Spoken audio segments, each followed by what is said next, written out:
O mundo do entretenimento é repleto de teorias. Uns comentam sobre teorias que podem acontecer, outros até mesmo de teorias que não vão acontecer, mas hoje é totalmente diferente, porque estamos começando um novo quadro onde vamos lembrar não de teorias pro futuro, mas falar das teorias do passado.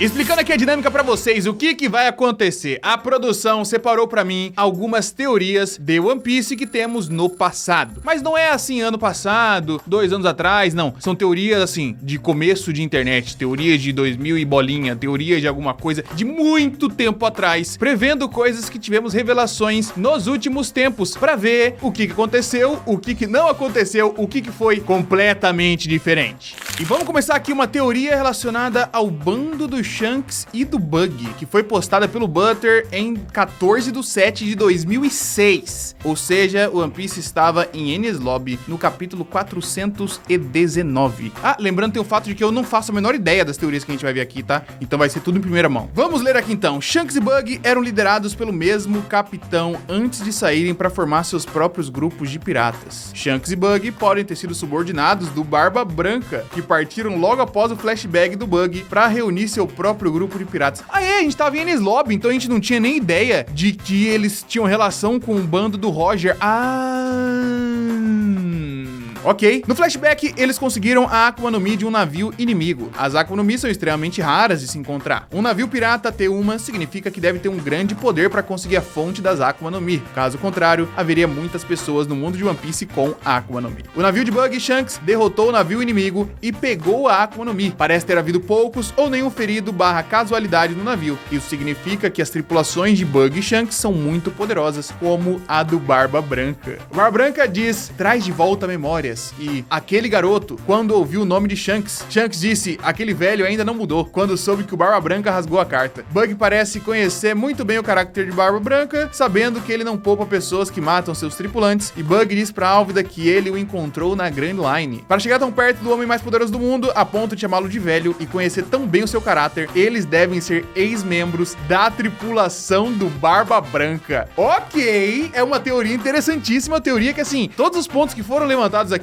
são realmente verdadeiros e se comprovaram, né, completamente verídicos com o passar da história, só que no fim das contas não era pro Barba Branca, né? Eles eram tripulantes do Roger, eles conheciam o Barba Branca justamente por ser tripulantes do Roger e ter contato com a tripulação inimiga, por assim dizer. Cara, 2006. A relação de Kuma e Dragon, postado pelo Pata em 28/6/2008. Nesse momento, One Piece estava em Sabaody, capítulo 504. Tá, teoria relacionada ao Kuma em Sabaody. Ok.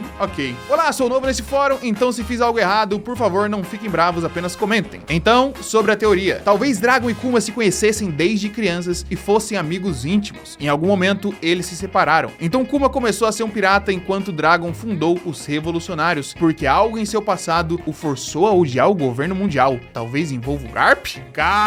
Essa parte aqui ainda tá válida, ainda teoria pro futuro, e né, é praticamente uma confirmada, né? Mas, mais tarde, Kuma se tornou um grande e infame pirata, o que levou o governo mundial a perguntar se ele queria se juntar ao recém-criado Shichibukai. Mas ele queria a aprovação do Dragon antes de se juntar, porque sabia da rixa de Dragon contra o governo mundial. Dragon disse sim, mas e se... E Dragon pediu pra ele ser um espião dos revolucionários. Kuma concordou, mas desde então ele teve que agir como o Shichibukai leal para esconder suas verdadeiras ambições e de que lado realmente estava. O governo mundial nunca teve dúvidas sobre ele por causa da sua lealdade e não descobriu quem ele realmente é. Cara, essa era uma parte, essa é uma teoria que eu tinha também, né? Obviamente não tinha lido isso aqui porque 2008? Eu nem tinha nascido direito ainda. Mas nessa época eu tinha ideia de que o Kuma realmente teve que fazer um monte de absurdo pra poder se comprovar ali como um Shichibukai leal, né? E fingir que não estava relacionado aos revolucionários. E no fim das contas não foi bem assim, né? As coisas foram bem diferentes até do que eu tava esperando.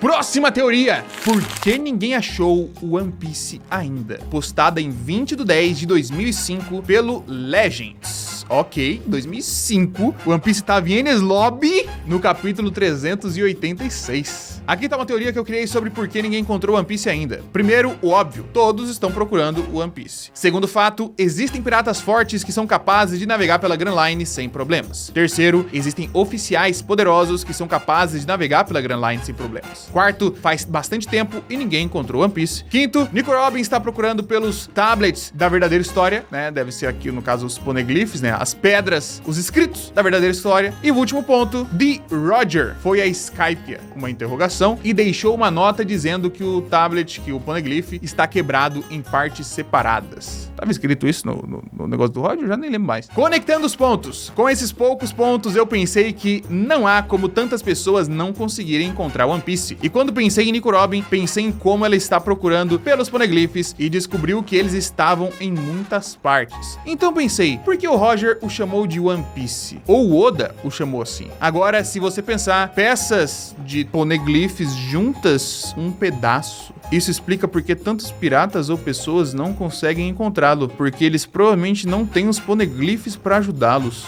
Calma, isso aqui é o Road Poneglyph? Isso aqui é a descrição do Road Poneglyph, no caso? Assim, não foi diretamente ao que é o Road Poneglyph, né? Porque não tinha como pensar nisso em 2005, quando a gente tava em Enies Lobby. Mas é basicamente, tem os poneglyphs, eles vão dizer onde tá One Piece. Ninguém conseguiu encontrar One Piece porque não conseguiram os poneglyphs certos. Cara, meu mano previu o Road Poneglyph em 2005. Ok. E era uma teoriazinha bem curtinha. Uou, o Zop será o novo Don Krieg? Essa aqui aguarda. Postada em 17/1/2006 por Local-chan. E vamos ver. One Piece estava nessa época em Enies Lobby também, capítulo 396. Um pouco depois da teoria anterior. Vamos ao corpo da teoria. Meu amigo e eu estávamos discutindo como seriam as vidas dos Chapéus de Palha após os eventos de One Piece. E ele disse que o Zop acabará como Krieg. Tá, fatos. Por quê? Primeiro, o Zop e Krieg têm estilos de luta semelhantes, no sentido de que ambos têm ataque surpresa. Segundo ponto, o Zop sempre fala de ter 3.000 homens ou algo assim. Não foi mais ou menos esse o número de homens do Krieg? São uns 8.000 homens do Zop. Eu acho que não era essa quantidade de homens do Krieg também, não. Terceiro ponto, você pode derrubar os dois várias vezes e eles não morrem. Ai, meu Deus do céu. Embora isso seja verdade, eu duvido muito que o Zop se tornará tão mal quanto o Krieg. E ele provavelmente vai fugir. Mas enfim, achei que seria uma visão interessante de como o Zop pode ser no futuro. Caralho, os caras tá tirando o Zop pra merda, cara. O Zop se tornar o Don Krieg? Primeiro, Don Krieg, nessa época já não era mais relevante. Gringo, assim, do mesmo jeito que o nosso mano acertou demais da teoria do Road Poneglyph, gringo às vezes vem com umas que é muito longe. A similaridade entre o Zop e Don Krieg. Eles têm muitos homens. Eles caem e levantam. Sabe o que cai e levanta também? Uma teoria sobre Kuma e Fisher Tiger. Ok, isso aqui a gente tá em 7/11/2008. One Piece tava em Amazon Lily, capítulo 521. Tá, então ele fez uma teoria sobre o Fisher Tiger antes da gente ver a Ilha dos Tritões.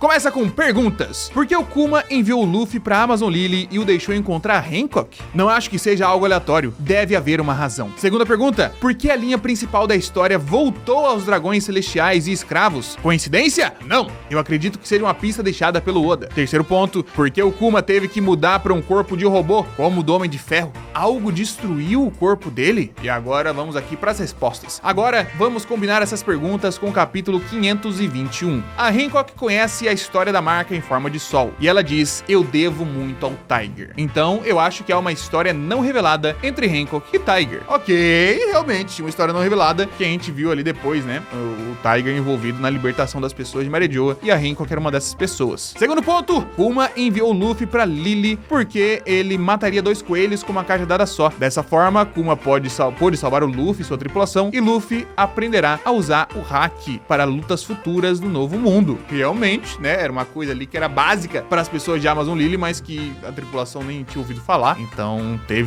tem sua razão aqui. Terceiro, o spoiler mencionou que Fisher Tiger está morto. Eu acho que ele não está morto, mas foi mortalmente ferido após uma batalha com o governo mundial, já que ele é um criminoso de alto nível pelo governo mundial depois de salvar seus irmãos tritões. E ele é conhecido como o homem que salvou aqueles escravos com as próprias mãos. Então, o governo mundial o capturou e o transformou em robô. No caso aqui, ele tá falando do Kuma já, né? Querendo controlar Tiger como uma arma. Kuma. Não, calma, ele não tá falando do Kuma, não. Ele tá falando do Tiger ainda. Calma, o Tiger...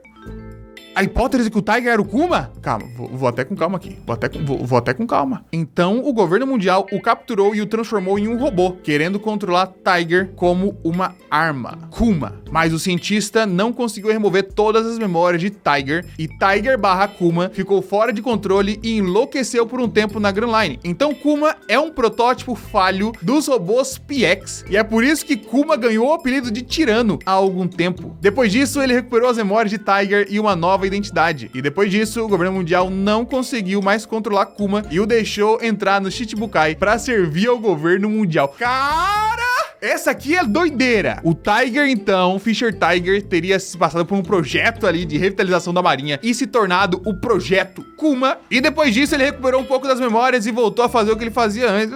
Legal, legal. Próximo ponto. Somente quem conhece o passado sombrio de Hancock enviaria Luffy pra Amazon Lily e confiaria que Hancock não mataria Luffy por causa de vingança contra os malditos Tenryubitos. Luffy pode até salvar esse acidentalmente depois que ele voltar pra Sabaody, porque a marinha não ignoraria os nobres assim. Último ponto. Preste atenção ao rosto de Tiger no flashback de Hancock. Vamos compará-lo com Kuma. Eu nunca vi os olhos de Kuma. Esse é um ponto que a gente sempre tinha, né? Os olhos do Kuma nunca aparecia. E ele sempre usa um chapéu engraçado com cabelo fofo. Mas o perfil deles parece semelhante e bang! Tiger igual a Kuma. Calma, essa aqui é a imagem que a gente tem dessa época. Não tá tão parecido não. Eu devo dizer... Parece! Tem alguma semelhança com Kuma isso aqui? Vocês acham? Bota aí nos comentários se vocês acham que isso aqui é doideira ou se parece de alguma forma. Último comentário, a propósito, em referência à Bíblia de Kuma, me lembrei de um famoso capítulo da Bíblia Sagrada, Êxodo. Tiger parece Moisés. Tiger parece Moisés? Moisés era tritão? Jinbei será um Mugiwara, postado por Hisoka17 em 22/11/2006, quando One Piece estava no fim de Enies Lobby. Tinha Jinbei em Enies Lobby? Tinha uma citação ao nome dele como Shichibukai, capítulo 435. Calma, vamos lá.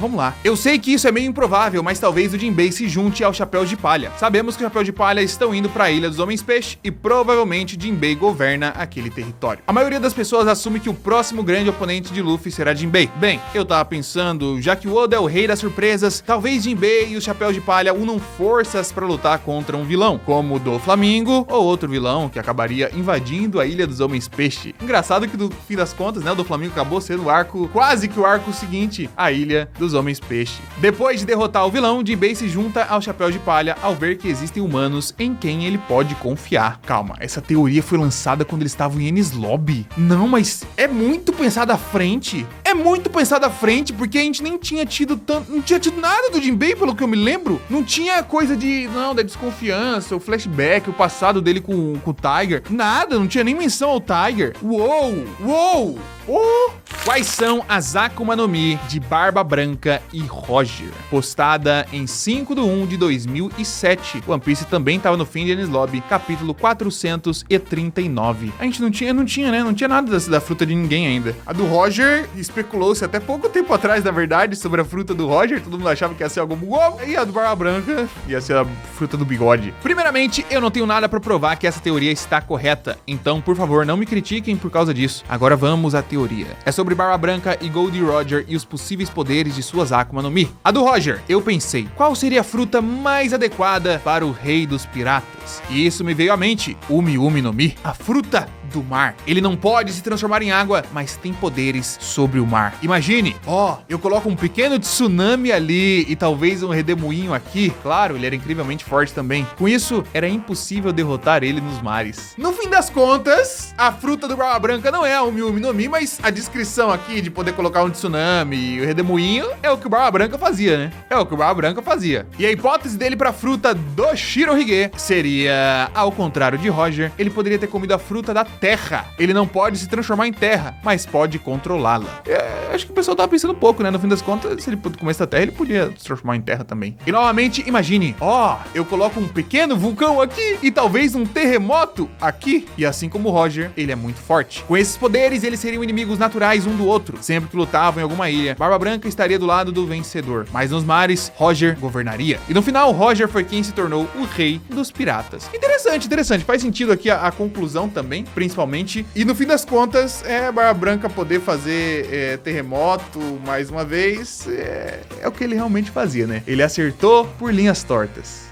Ace será o grande vilão de One Piece? Isso seria legal. Isso seria legal. Isso seria legal. Postada em 30/3/2008, quando estávamos em Sabaody, capítulo 493. Ace será o maior antagonista dessa história. Na história, Ace é sempre retratado como superior ao Luffy em todos os aspectos. De fato, o fogo é inimigo natural da borracha. E o que pode ser um desafio maior do que superar Ace? Eles se encontrarão na Pirate Summit. Mas o que é Pirate Summit? Aparentemente havia na época algum spoiler ou anúncio sobre Marineford, que em inglês é Summit War. Ah, eles já tinham ideia de que ia rolar Marineford, e aí, né, ok, interessante. Que pode ser o ponto onde o rei dos piratas será decidido. Será que esse encontro será uma reunião ou uma batalha? Eu acho que os sobrenomes Portugas e Monkey têm uma história pra contar, mas por enquanto só posso especular que eles não são irmãos de verdade. Ace, sendo o irmão mais velho, pode saber algo que Luffy não sabe. Gostaria também de apontar que Ace jurou lealdade ao Barba Branca apenas porque ele é o mais forte e o mais próximo do One Piece. Ace está claramente impaciente aqui e quer alcançar o sucesso pelo caminho mais curto, escolhendo seguir o Barba Branca. Barba Branca é o líder ideal para ele. E Ace cumprirá seus sonhos seguindo Barba Branca? Eu não acho. Barba Branca mostra falta de julgamento por não identificar a ambição de Barba Negra. E o que está impedindo Barba Branca de chegar a Vitel? O que está opondo Barba Branca? Ninguém, além da própria incompetência dele. E todos, incluindo Shanks, sabem que Barba Negra vai substituir Barba Branca mais cedo ou mais tarde. Assim, esse cara odeia o Barba Branca de todas as formas possíveis, né? E odeia o Ace também, mas nessa parte do Barba Negra acabar sendo substituto, né? Estamos na era Barba Branca. Barba Negra! Barba Negra é um líder mais ideal para Ace. Hã? É natural que Ace abandone Barba Branca? Afinal, a relação entre Barba Branca e Ace não é realmente de nakamas, é mais como chefe e subordinado. E nesse tipo de relação, não ficaria surpreso em ver Ace trabalhando por um chefe mais forte? Mano... esse cara realmente odeia o Ace, cara. Ele achou que o Ace ia atrair o Barba Branca para trabalhar pro Barba Negra depois do Barba Negra ter matado gente da tripulação. Aqui a gente já sabia, né? Sabia, a gente tava em Sabaody, já sabia. Meu amigo. Por que Shanks confrontou o Barba Branca sobre Ace perseguir Barba Negra? Certamente Ace é um pirata. E se ele morrer no cumprimento do dever, então que seja. Shanks deveria encorajar esse tipo de coragem. Shanks impediria Luffy de enfrentar todos os Chibukais e CP9 só por estar preocupado com ele? Shanks queria chamar Ace de volta porque ele cairá na escuridão por ser jovem, ambicioso e impaciente. Ace se tornará a carta na manga que trará a queda de Barba Branca se ele não for detido. Cara, esse One Piece 3 é definitivamente uma coisa. Durante o capítulo 439, antes do duelo na ilha de Banaru, eu criei teorias de que o Ace eventualmente se juntaria ao Barba Negra, ou que Barba Negra seria o pai de Ace. Mas o Ace não tem... ah não, acho que por idade daria sim. Embora isso não tenha acontecido, senti que estava perto disso quando Barba Negra convidou Ace pra se juntar a ele. Eu sabia que Ace rejeitaria com uma declaração tocante, mas será que ele sucumbirá ao poder das trevas? E o que dizer daquele evento que está por vir e da razão pela qual Ace é a carta na manga do governo mundial? Podemos tentar prever o desfecho do grande evento e fazer uma engenharia reversa de todos os eventos que levaram ao desfecho. Resultado número 1, Barba Branca invade, derrota o governo mundial e salva Ace. Muito direto e previsível, sem reviravoltas e sem impacto para equilíbrio de poder como profetizado. Resultado número 2, Barba Branca é capturado pelo governo mundial e Ace morre junto. Ace não vai morrer, então isso não vai acontecer.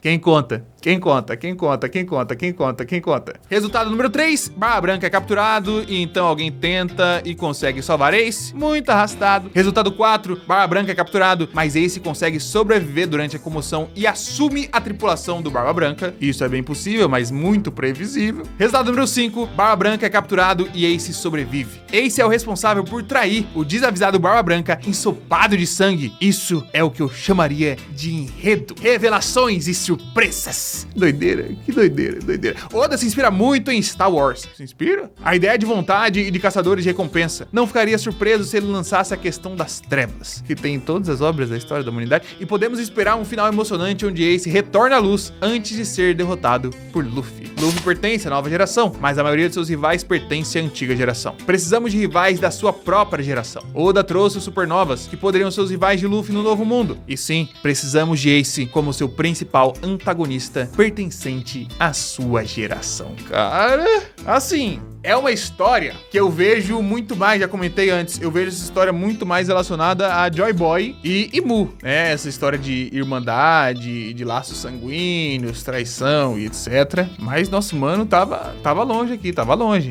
Mas é doido ver como funciona o coração de quem odeia. O Cabo odiava com todas as forças o menino do punho de fogo. Odiava o velho do bigode branco. Odiava tudo que tava ali colocado. Não, esses caras aqui não sei não. Não tem condição de a história ser desse jeito. Vai ter reviravolta, vai ter filho matando pai. Ele acertou de certa forma, né, a traição que rolou. Só que ele não esperava e não contava com o surgimento de novos personagens que a gente não conhecia até aquele momento. Mas e pô, Luffy contra Ace, a batalha final, o Ace fazendo uma bola de fogo, de chamas negras, com o poder ele vindo com o poder dele e o Barba Negra atrás, colocando outro poder junto, uma puta de uma chama negra assim, tipo Amaterasu, e aí o Luffy lutando contra o irmão dele, aí vira Sasuke, vira Naruto, né? No fim das contas, meu mano só queria ver Naruto. Bom, e você tá aqui até o final do vídeo, você é bandido e não deixou o like ainda, deixa esse like e deixa um comentário pra saber se você gostou dessa pesquisa aqui. A gente fez uma pesquisa, demorou, foi difícil, mas achamos um monte de coisa interessante pra colocar aqui e tem muitas outras, tem infinitas outras, seja de One Piece, seja outra coisa. Comenta, pô Guto, quero teorias do passado de Naruto, quero teorias do passado de Dragon Ball, não tem como, né? Que aí é meio complicado, mas quero mais, bota aqui, faz corpo, faça-se presente no corpo dos comentários, né, pra gente saber se você gostou, se você não gostou, porque se você não gostar, a única coisa que eu vou fazer é o L. Tchau.